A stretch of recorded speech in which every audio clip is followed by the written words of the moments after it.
para não tomar muito tempo e para que o companheiro aqui possa jogar um pouquinho, né, o professor Marco? Então, eu já passo de imediato a palavra para o doutor Marco, para que ele possa fazer aí a tua fala e deixar a mensagem para a companheirada. Bom dia a todos, bom dia a todas. Quero agradecer e parabenizar aqui o Sindicato dos Metalúrgicos de Curitiba pelo evento, né, pela qualidade da discussão, né, e pela ousadia, né, de fazer evento nesse momento em que o país está atravessando. Eu vou tentar falar assim, de uma forma muito rápida sobre a situação da perícia médica do INSS atualmente, mas focando o que vem sendo feito com a revisão dos benefícios por incapacidade, né? Para chegar lá, para a gente entender por que isso está acontecendo, eu dividi minha fala em duas fases. Uma fase que a gente contextualiza a Previdência Social, né? Por que a gente chegou onde nós estamos, e a segunda fase, segunda parte, falando da perícia em si, né? O que está sendo feito com a perícia e por que está sendo feito. Então, bem rápido, porque o tempo, né, o companheiro aqui falou que o tempo é curto, eu vou começar com vocês, né, abordando um pouquinho e perguntando como é que nasceu a Previdência Social no Brasil, de onde ela veio, né, por que hoje a gente tem um dos maiores sistemas solidários de previdência do mundo, né? O Brasil ele tem um dos maiores sistemas de previdência social solidária do mundo, né? Pública. Onde começou a Previdência Social?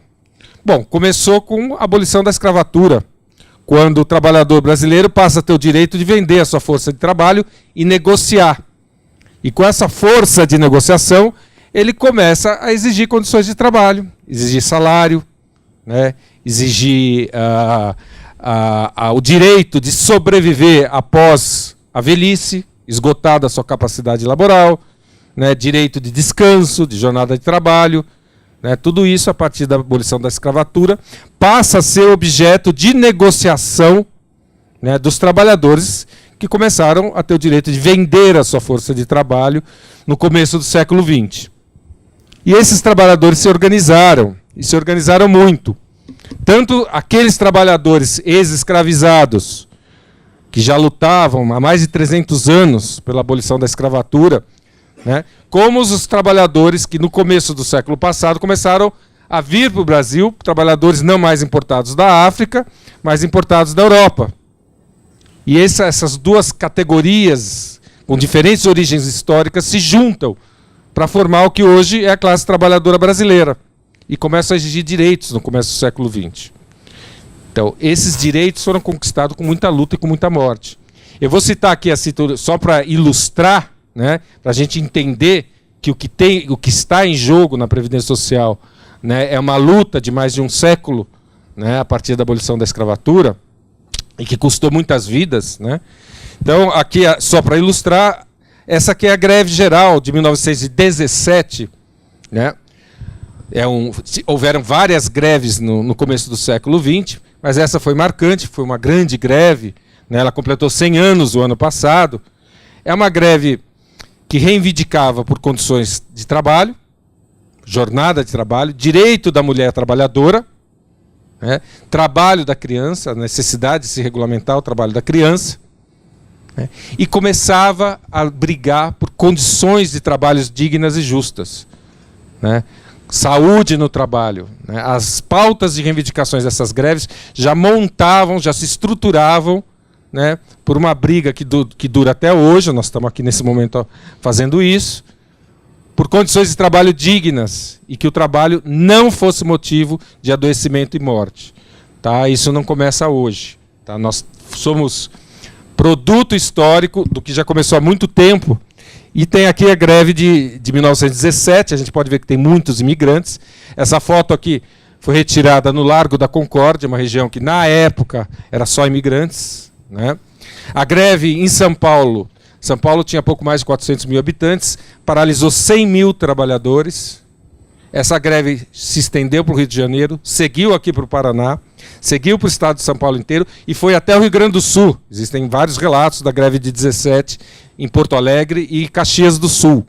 Então foi realmente, de fato, uma greve geral que não durou uma manhã, um dia, não. Tá? É uma greve que durou bastante tempo. Essa greve, né, aqui a gente pode ver que a mulher começa a tomar espaço na briga, que uma líder sindical, né? A greve não era reprimida com bala de borracha, era com bala de chumbo mesmo. Muita gente morreu. Na época não tinha lei de greve, né? Era legal matar um trabalhador, que era tido como terrorista. Parece que isso vai voltar, hein? Né? Matar um trabalhador manifestante de uma greve. Então aqui eles eram acuados num canto e mortos, simplesmente executados, né? Em 1917. Aqui, só título, isso tem vários lugares. Aqui são 2 tumbas, tem várias tumbas dessas, né? No Cemitério da Saudade, no município de Campinas, de trabalhadores que foram assassinados na greve foram executados na greve de 1917. Né? Existe em vários, em São Paulo, lá no cemitério do Araçá, e em vários lugares. Né? Isso não, a história oficial não registra isso. Né? Mas o que nós temos hoje em termos de direitos sociais, né, é legado de uma luta histórica que tem bastante tempo. Né? E a Previdência é uma delas. Né? Por isso que eu estou dando essa introdução. A gente sabe que a CLT, lá do Getúlio, né, quando caiu a República Velha, a CLT, que é uma consolidação de leis do trabalho, ela consolida, né, todos esses direitos que foram adquiridos nas primeiras 3 décadas do século XX, com esse movimento, toda essa luta de trabalhadores. Né?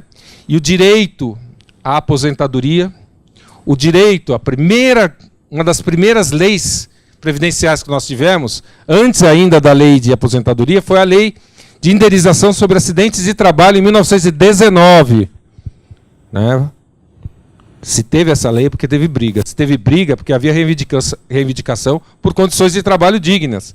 Né? Então, a primeira, né, lei previdenciária que a gente começa a se consolidar a Previdência Social brasileira é a lei que regulamenta a indenização por seguro acidente de trabalho. Foi a primeira.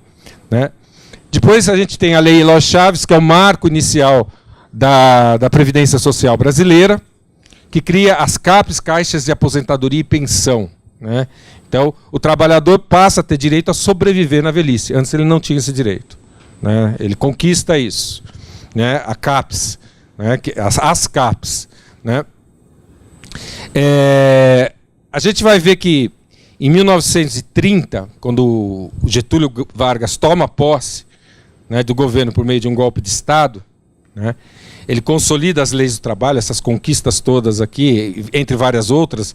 Aqui a fala é muito rápida, só para a gente se contextualizar o que é a Previdência hoje. Né?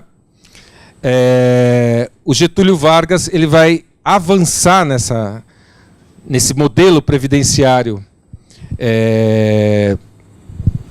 contributivo, né? Contributivo por meio de cotas, em que o trabalhador paga uma parte, o empregador outra, o Estado outra, o sistema tripartite, que começou na Alemanha de Bismarck, que não foi um presente de Bismarck, também foi fruto de muita luta e morte de trabalhadores alemães. Né? O Getúlio Vargas ele cria os institutos de aposentadoria e pensão, né? Os IAPs, que era por categoria. Ele não era universal de todos os trabalhadores. Então tinha dos industriários, o IAPI, do comerciários, né, IAPTEC, né, o IAPB, que era o mais chique, que era dos bancários, e assim por diante. Então tinha aquele Instituto do Trabalhador de Primeira, que era a categoria mais poderosa, que tinha mais poder de reivindicação. Então, na época, ferroviários eram fortes, bancários. Depois tinha os industriários, que eram menos, comerciários, menos, até chegar no trabalhador rural, que nessa ocasião ainda vivia, né, em situação análoga à escravidão, e era a maioria da população brasileira ainda na década de 40. Tá? Mas avança a Previdência Social com o modelo dos IAPs na época de Getúlio, né, que na ditadura militar, também a partir de muita briga de trabalhador, isso é centralizado, a Previdência, que era pública não estatal, ela passa a ser pública estatal, então ela é estatizada, centralizada num único instituto, que é o INPS, que depois vai ter o INAMPS, que é o Instituto Nacional de Assistência Médica da Previdência Social, que vai prestar assistência médica, que depois vai virar o SUS. Né? O SUS é a conquista do trabalhador desde lá do começo do século XX. Né? Nessa época aqui, é centralizado num único instituto todos os IAPs, né? A partir de muita luta, as ligas camponesas, o trabalhador rural começa a ser incluído através do Fundo Rural, o Fundo Rural, né, ele acaba incorporando, né, incluindo o trabalhador rural como cidadão trabalhador, então nessa época é um marco, ainda muito tímido nessa época aqui da ditadura, mas depois isso cresce com a Constituição de 1988. Com a Constituição de 1988... Bom, antes da Constituição de 1988 a gente sabe... Alguém sabe dessa foto de onde é? Isso aqui é um comício das Diretas Já, que tinha mais de 1 milhão de pessoas, tá? Na Praça da Sé, em São Paulo, pedindo o fim da ditadura militar e a redemocratização do Brasil. Será que a gente vai ter que reviver isso daqui a pouco? É? Tinha mais de 1 milhão, eu estava nesse comício, eu era estudante nessa época. Né? Mais de 1 milhão de pessoas aqui, né? Lutando pela redemocratização do país. Né? O processo de redemocratização, como todo mundo conhece, culminou na Constituição Cidadã de 1988, um grande avanço, né? Pode ter crítico ou não, mas sem dúvida é a Constituição, do ponto de vista social, mais avançada que nós tivemos na história do Brasil, de longe. Essa Constituição, como falou muito bem a professora Jussara Mendes, ela conceitua, né, e sistematiza o que é a seguridade social brasileira, a proteção do trabalhador brasileiro, tá? Que passa a ser não só apenas o que eram as caixas de aposentadoria e pensão, mas passa a ser montada em cima de 3 tripés, ou 3 eixos, que é a saúde, que ela é universal, né, descentralizada, a assistência social, né, a saúde também é universal, mas para quem não tem acesso, né, à previdência social, para aqueles que estão abaixo de um nível de inclusão social, né, e a previdência social que é contributiva. Tá? Então, vamos falar uma pequena crítica aqui em relação ao que vem acontecendo na previdência social que vocês estão vivenciando no dia a dia. Né? Principalmente sindicalista deve escutar muita queixa de previdência social atualmente. Então, para a gente entender, né, um pouquinho do que vem acontecendo na perícia médica do INSS, então a gente tem a Seguridade Social, que tinha o Ministério da Previdência Social, que cuidava, né, da Previdência Social, das leis, da regulamentação, e tinha uma autarquia, né, aliás, duas, né? Não, duas. Tinha uma autarquia, que é o INSS, autarquia pública, e a Dataprev, que é uma empresa pública, né, que cuidava da parte de processamento de dados. Tá? A Dataprev ela foi reconstruída no governo Lula, porque no governo Fernando Henrique, ela tinha sido totalmente desmontada, quem fazia todo o processamento de dados da Previdência Social brasileira a preço de ouro era a Unisys nos Estados Unidos. Fernando Henrique fez isso. A Dataprev foi reconstruída na gestão Lula, né, e a gente corre o risco de perder. Quer dizer, as informações nossas, da nossa Previdência, a gente corre o risco de não ter a gestão aqui no Brasil, para pagar a Unisys para fazer isso, como fez o Fernando Henrique Cardoso. Né? Então tem a Dataprev e tem o INSS. O INSS ele é uma autarquia que tem como missão fazer valer o direito previdenciário do trabalhador. Então, o INSS é quem vai reconhecer todos os direitos previdenciários dentro da Seguridade Social, né, de todos aqueles que contribuem para a Previdência Social, trabalhadores, né, assalariados, né, da iniciativa privada. Ele vai trabalhar com autônomos, né, e todos os trabalhadores são contribuintes, né, aqueles cotistas contribuintes individuais também. Tá? Para ter o reconhecimento desse direito, o INSS se monta, tá, em cima de uma estrutura que tem cerca hoje de quase 2.000 agências, né, que vão fazer o reconhecimento da aposentadoria por idade, né, ou por tempo de serviço, né, que ainda existe no Brasil, isso está sendo mudado aí com a reforma, né, mas essa estrutura faz isso, e faz também o reconhecimento do direito dos benefícios por incapacidade. Tá? A nossa Previdência Social, ela cobre, né, a proteção do trabalhador quando ele está incapaz temporariamente para o trabalho. Né? Então, quando ele está incapaz por motivo de doença, né, a Previdência cobre. Para isso, a Previdência tem o perito do INSS, que é o agente previdenciário, que vai reconhecer essa incapacidade. Ele tem essa competência legal de reconhecer a incapacidade acima de 15 dias, que até 15 dias o custeio da empresa. Né? Ele vai reconhecer essa incapacidade e conceder ou não o benefício. Então, na mão do médico perito está o poder, né, do reconhecimento do direito do trabalhador se afastar ou não por uma incapacidade temporária. Né? É essa competência do médico perito do INSS. Nós temos cerca de 4.000 peritos hoje. Tá? O que acontece com esse modelo pericial? Né? Esse modelo criou uma estrutura burocrática desde a época. Ele foi criado na época da ditadura. Né? Quem nomeava a chefia da perícia eram os generais. Né? Esse modelo que a gente tem de pericial. O trabalhador não tem acesso para discussão nem para gestão de nada. Né? Então não há debate, né? Existe um debate ou um diálogo cidadão entre o trabalhador, que é quem paga a Previdência Social, né? E o médico perito, que é quem avalia a sua incapacidade. Tá? Então esse prejuízo não é de hoje, isso veio com a ditadura militar, até que para controlar a força de trabalho brasileira, né, só era perito quem era aprovado para ser perito. Tá? Tinha que passar por um crivo. Esse tipo de estrutura autoritária perdura até hoje no Brasil, do modelo pericial. Tá?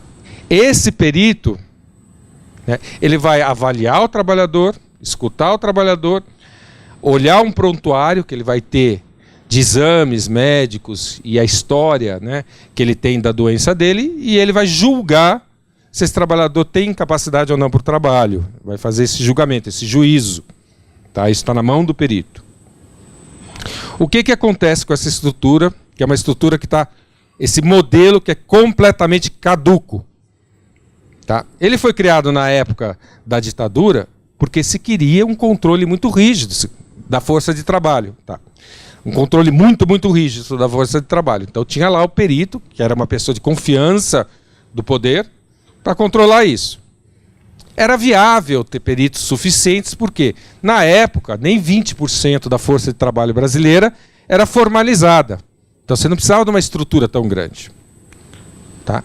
Com um crescimento econômico, isso estourou, principalmente no governo Lula, que o Brasil começou a vivenciar uma situação de pleno emprego, a estrutura pericial fica muito cara para você manter. O Estado não tem condições de contratar mais perito, né? Está faltando perito. Hoje falta muito perito e vai faltar mesmo. Talvez não, porque tem tanto informal agora que talvez sobe perito, né? O desemprego é tão grande. Mas numa situação de pleno emprego, né, essa estrutura fica muito cara, porque não é só contratar o perito que tem um salário bom. Tá? Não é só isso. Tá? É também a estrutura física de agências que você tem que ter, do servidor que tem que estar lá para marcar a perícia, o sistema informatizado de perícia, é toda uma estrutura caríssima. Então, está falido esse sistema se a gente tiver uma economia formalizada com trabalhadores contribuintes numa previdência pública. Tá? Para uma previdência pública, né, no modelo que o trabalhador brasileiro conquistou aí ao longo do século XX, esse modelo pericial é completamente falido. O que aconteceu, né, que hoje gerou essa revisão dos benefícios? Devido à falta de perícia, falência desses modelos, né, devido à sua ineficácia, né, a sua incompatibilidade com o crescimento econômico, a sua ineficiência e a sua baixa qualidade, é claro que você tem que atender um monte de gente, a qualidade é baixíssima.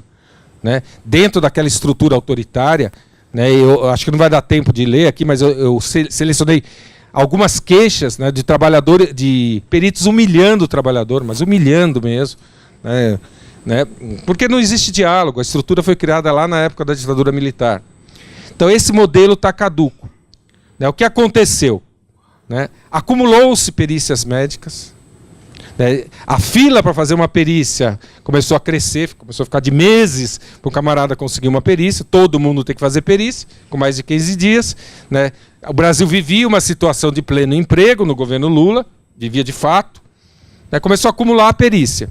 A justiça começou a conceder judicialmente, o trabalhador está doente, deixou de receber salário, não podia trabalhar. Aí a justiça começou a conceder judicialmente o benefício.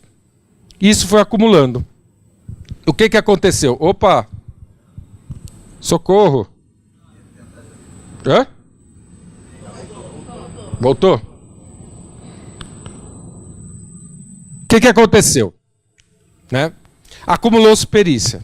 Acumulou-se perícia. Né? As pessoas, os trabalhadores indo na justiça para requerer o seu benefício. E para agravar e piorar muito esse quadro, a Associação Nacional dos Médicos Peritos, de setembro de 2015 a janeiro de 2016, chamou uma greve dos médicos peritos, ilegal, porque era uma associação, ela não era sindicato, não podia chamar. Isso foi decretada ilegal, essa greve. Né? Uma greve ilegal, de 142 dias, quase 5 meses parados, né?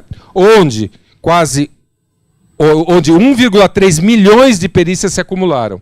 Segundo o INSS. Segundo a ANMP, 2 milhões de perícias se acumularam. Por causa de uma greve ilegal. Nessa época, essa greve foi feita de forma totalmente ideológica. Estava começando a coisa do impeachment contra Dilma. Né? Foi para desestabilizar. O governo falhou, porque deveria imediatamente ter demitido esses servidores que propiciaram a greve era ilegal. Falhou, eles estão aí hoje. E estão hoje na presidência, estão na diretoria da DISAT, do departamento lá que rege as perícias, os peritos no INSS. Tá? 1,3 milhões de perícias acumuladas. Né? Bom, o que aconteceu? Estourou. O que o governo fez? Né? Decretou que quem estava há mais de 2 anos sem perícia, todos iam ter que ser refeitos. Para isso, pasmem, o governo está pagando R$60 por perícia para cada perito. Cada perícia extra que ele fizer, daquelas perícias que acumularam, porque o modelo é caduco e porque eles entraram numa greve geral que quase 2 milhões de perícias acumularam, eles estão ganhando R$60 por perícia. Ganhando R$60 por perícia. Né? Então, foram convocados por meio dessa MP 767 de 2017, que virou essa lei aqui, 13.457, né? Autorizou o cancelamento do benefício por incapacidade concedido via judicial. Então, o juiz já não concede mais benefício, está na mão do perito mesmo. Né? Autoriza esse cancelamento, convoca 1,7 milhões de segurados, né, que estavam sem perícia, 526 mil auxílio-doença e 1,1 milhão aposentadoria por invalidez. E pagando R$60 por perícia. Eu já vou terminar, 2 minutinhos. Né? O que aconteceu? Né? Atualmente, todos esses 526 mil já foram revistos pela perícia médica, da forma que o perito quis, sem nenhuma consideração. Né? A grande maioria foram cancelados os benefícios. Né? Muitos benefícios tinham que ser cancelados mesmo, eles nunca tinham passado por perícia, precisava ser cancelado, as pessoas já tinham melhorado, né? Mas foi cancelado assim, direto. Né? E agora está sendo feita a revisão de todos os aposentados por invalidez, 1,1 milhão aposentado por invalidez. Tá? Reforçando esse modelo pericial caduco que a gente tem. É isso que está acontecendo. Né? E o trabalhador está sendo humilhado, a gente tem relatos e relatos. Bom, além disso, né, essas pessoas estão sendo recolocadas no ambiente de trabalho sem reabilitação profissional. Né, porque o governo atual enterrou de vez a reabilitação profissional. Né, inclusive, né, a coordenação, né, a liderança da reabilitação profissional hoje passou a ser do perito também. Né, passou na mão do perito. Quer dizer, não se faz reabilitação profissional mais. Tá? Então essa é a situação que a gente tem. Quais as alternativas que a gente pode apontar né, para esse modelo caduco aí, né, dentro de um modelo de previdência solidário que a gente tem, dentro desse modelo que a gente tem, que é perfeitamente sustentável, né. A Itália tem um modelo de previdência muito parecido com o nosso. Tá? Eles também, da época do Mussolini, a Carta del Lavoro do Mussolini ajudou a inspirar a legislação trabalhista do Brasil, então tem muita semelhança. Eles também têm uma previdência pública, né, estatal e solidária, que tem um instituto também que faz a gestão dessa previdência. Né? Lá chama INPS também. Instituto Nazionale di Previdenza Sociale. Bom, a Itália não tem perito. Não tem essa estrutura de perito. Para previdência comum. Para acidente de trabalho tem. Só para acidente de trabalho, que é menos de 15% dos casos de perícia. Né? Não tem perícia. Não tem. Quem faz a perícia lá? E funciona muito bem. Por que o serviço público vai pagar, se já tem um sistema estatal de saúde, por que o serviço, o erário público vai ter que pagar uma outra estrutura com agência, perito, não sei o quê, para fazer avaliação, se o trabalhador já tem o direito a ser assistido no serviço público?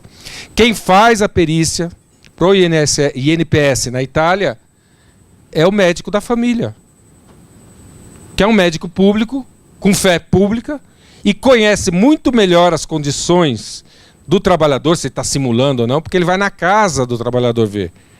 Vai na casa e olha se o camarada está lá enrolando ou não. Quer dizer, esse argumento não vale. Ele tem fé pública, como qualquer perito brasileiro, tem fé pública. Ele entra no sistema e é concedido ou não o afastamento para ele. Ponto. Um médico de família. Acabou. Não tem estrutura, não precisa ter quase 2.000 agências, 4.000 peritos, nada disso. Nada disso. Né, para a gente ver, a estrutura pericial que a gente tem hoje, né, é um aparelho de Estado para controle da mão de obra no trabalho. É um aparelho de Estado.